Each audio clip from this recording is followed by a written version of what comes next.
Olá! Hoje a gente vai mergulhar fundo numa ideia bem provocadora do filósofo Byung-Chul Han. A ideia é a seguinte: e se a violência no mundo de hoje não tiver desaparecido, mas apenas se tornado invisível, operando de formas que a gente mal consegue perceber? A análise toda do Han parte dessa pergunta que é fundamental. E se a violência que marca a nossa época não for mais aquela da guerra, da agressão física que a gente vê, mas sim algo muito mais sutil, que acontece dentro da gente, é uma questão que nos força a repensar tudo. Ok, vamos direto ao ponto. A premissa central de Han é essa aqui. A violência é uma constante na história. Ela não simplesmente some, ela se transforma, ela se adapta à sociedade de cada tempo. O que a gente vive hoje não é um mundo sem violência, mas sim a mais nova mutação dela. Então, como é que essa mutação acontece? Nessa primeira parte, a gente vai ver justamente isso: a mudança de um modelo de violência que era óbvio, externo, para uma forma nova, que é escondida, interna. A tese é que a violência deixou de ser uma coisa feita contra a gente por alguém de fora e passou a ser algo que nasce de dentro de nós. Ela migrou do corpo para a nossa mente. E para a gente entender como isso funciona, primeiro a gente precisa olhar para o modelo antigo de violência. Para entender essa violência nova, a gente tem que dar uma olhada na velha, sabe? Aquela que a gente reconhece dos livros de história, dos filmes. Han chama ela de violência da negatividade. O ponto principal aqui é a ideia de negatividade. Essa violência mais tradicional funciona com base na negação, na exclusão. Ela precisa de um outro, de um inimigo bem claro para poder existir.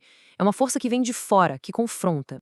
A lógica dessa violência é de divisões bem claras. Sou eu contra o outro, o amigo contra o inimigo, o que está dentro contra o que está fora. A fronteira é muito nítida. E a violência acontece justamente quando essa fronteira é atacada ou defendida.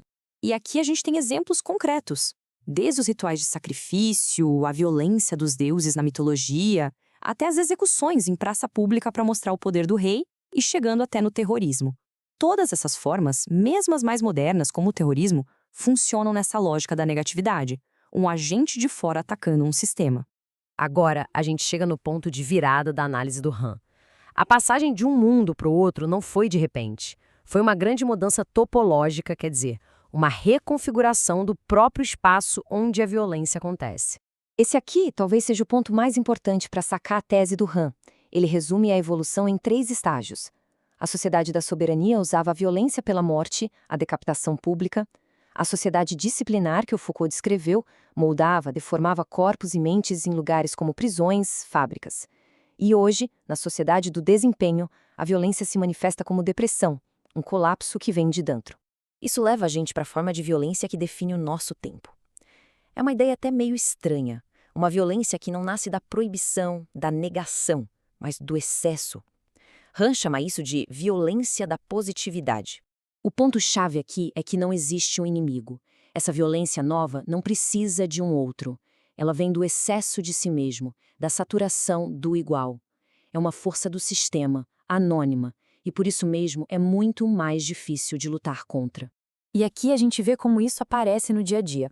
A pressão para produzir mais, para se comunicar o tempo todo, para estar sempre ativo, sempre informado. Não é um não pode, mas um pode sem fim, que acaba com a gente. É a violência do excesso de positividade, do sim, você pode tudo. Han usa uma metáfora imunológica muito poderosa para explicar essa diferença.